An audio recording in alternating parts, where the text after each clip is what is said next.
حضرت علی المرتضیٰ شیر خدا رضی اللہ تعالیٰ عنہ بیان فرماتے ہیں میں نے حضرت فاروق اعظم رضی اللہ تعالیٰ عنہ کو پہاڑیوں کے مابین مارے پھرتے دیکھا تو کہا اے امیر المومنین کیوں بھاگ رہے ہو، کیوں کس چیز کی تلاش میں ہو؟ تو آپ نے فرمایا صدقہ کا بیت المال سے اٹھا لیا ہے، میں تو اس کو تلاش کر رہا ہوں۔ تو میں نے ان سے کہا آپ مولا علی کیا فرماتے ہیں؟ مولا علی کیا فرماتے ہیں؟ اے امیر المومنین آپ نے باقی آنے والے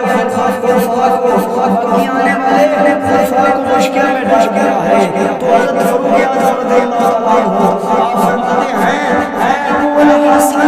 ملامت نہ کرو، ملامت نہ دو، اے ابو الحسن ملامت نہ دو،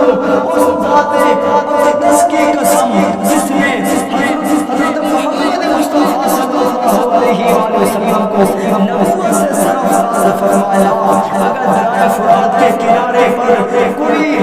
اونٹ کا بچہ گم ہو گیا تو قیامت کے دن اس امت سے جواب وصول کیا جائے گا، اس امت سے پوچھا جائے گا، اس امت کو جواب دینا پڑے گا۔ اب وہ حکمران جو مسلمانوں کے حقوق کو ضائع کر دیتے ہیں وہ حضرات کے قابل نہیں ہے، وہ بالکل احترام کے قابل نہیں، مسلمانوں کو فاصلہ کرنے والا فاسق بھی احترام کے لائق نہیں۔ حضرت امام حسن رضی اللہ تعالیٰ عنہ حسن مجتبی رضی اللہ تعالیٰ عنہ روایت کرتے ہیں نبی پاک صاحب صلی اللہ علیہ وآلہ وسلم نے ارشاد فرمایا میری امت کے ابدال نماز، روزے، حج، زکوٰۃ کی کثرت کی وجہ سے جنت میں داخل نہیں ہوں گے بلکہ ان کے قلبی سلامتی سخاوت سے نفس مسلمانوں کے ساتھ